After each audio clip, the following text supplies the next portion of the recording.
Hey, and welcome, Psych2Go community. Thank you for all the love and support you've given us. Your ongoing support and desire to assist others with psychology is what helps us continue delivering quality content tailored just for you. Now let's get into this week's topic: love, partnership, soulmate. So many of us spend a good chunk of our lives looking for the one. But what happens when we actually find someone? How do we know if they're the person who's right to spend the rest of our lives with? Or even if starting a relationship with them is the right choice? While compatibility is no guarantee of longevity, studies show that it is directly related to the quality and satisfaction of our relationships. Simply put, the more compatible you and your partner are, the happier you're likely to be with them. Everybody has their own ideas about what qualities and traits their dream partner should have, but rarely do we ever find someone who's a perfect match. Instead, we learn to compromise where we can and grow to love people in spite of their flaws and imperfections. However, it can be hard to differentiate normal differences from incompatibility. So, if you're wondering whether or not you and your significant other are incompatible, here are 7 telltale signs that you probably aren't right for each other. 1. You don't get each other. Right from the get-go, this can tell you a great deal about how good of a match you and your partner make. If you have a hard time understanding how they're feeling, what they're thinking, or what they need, then they might not be the one for you, and vice versa. It's better to be with someone you can be in sync with, someone who picks up and understands your nonverbal cues.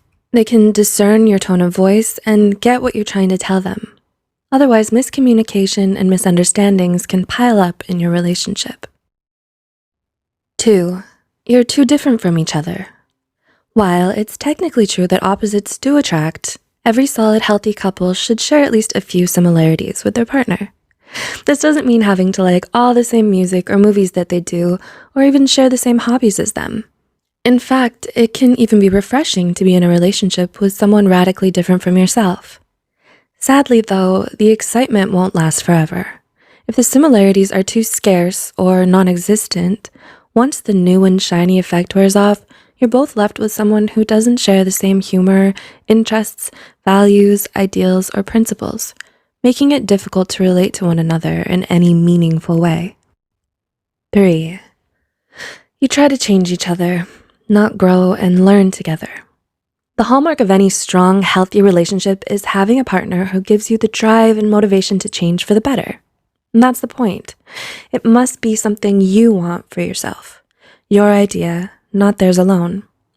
Despite your partner expressing irritation or dissatisfaction with the current you, it's generally ineffective and not sustainable if you're forcing change on yourself solely because they want it, and you don't. You have to want it for you, and this goes for many things, whether it's the way you dress, speak, or who you hang out with. Only you have the right to decide who you want to be. If you don't feel comfortable showing your true colors to your significant other, even in a private setting, this is a definite red flag. 4. There is constant or highly frequent arguing. It's perfectly normal and healthy to disagree with your partner about something from time to time, especially if it's over something that's important to the two of you. We didn't choose this person so we could be with a clone of ourselves. The disagreements become a problem, however, when the arguing is constant and over the tiniest of things. It's even unhealthier if the fighting is dirty, shouting, name-calling, humiliating each other, holding grudges, and emotional blackmail. Being in a relationship with a partner who tends to bring out mostly the ugliest side of you is never good. 5. You attain peace by avoiding all the problems. It's all about moderation. While constant fighting is obviously not ideal, it's also not good for a couple to never disagree about anything. You need to be honest and communicate openly with one another about how you feel, even if it's not in agreement with the other person. Constant pretending everything is okay or blind agreement to the wants of the other person does not make the relationship stronger and may in fact result in a catastrophic blow-up later. Conflict can be a positive bond-building event if it can be given and taken constructively. It then can lead to personal growth and a deeper mutual understanding. 6. Your socializing is isolated from everyone else. Do you find that when you and your partner go out, it's nearly always only with each other? No friends, no parties or group hangouts? Do you never spend any time with their friends? Have you even met their friends? Is their family still a group of mystery people you've never been introduced to? Even though you've been together for a while? If you answered yes to any of these, this could be a potential problem. It's important that you spend time with your partner's loved ones and get to know them better.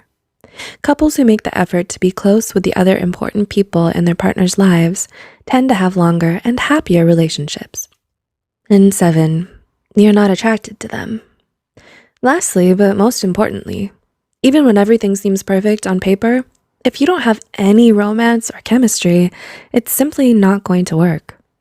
Without even an inkling of those factors, you might have a best friend, but not necessarily a significant other. The result is that you will naturally be drawn to people you have that more than friends attraction to. The triarchic theory of love by Robert Sternberg even states that although intimacy and commitment are present, without passion, the love you share will only be platonic, like the love shared between you and your friends and family. In the end, there's no such thing as a perfect relationship. Everyone has doubts or disagreements at times with the person they love.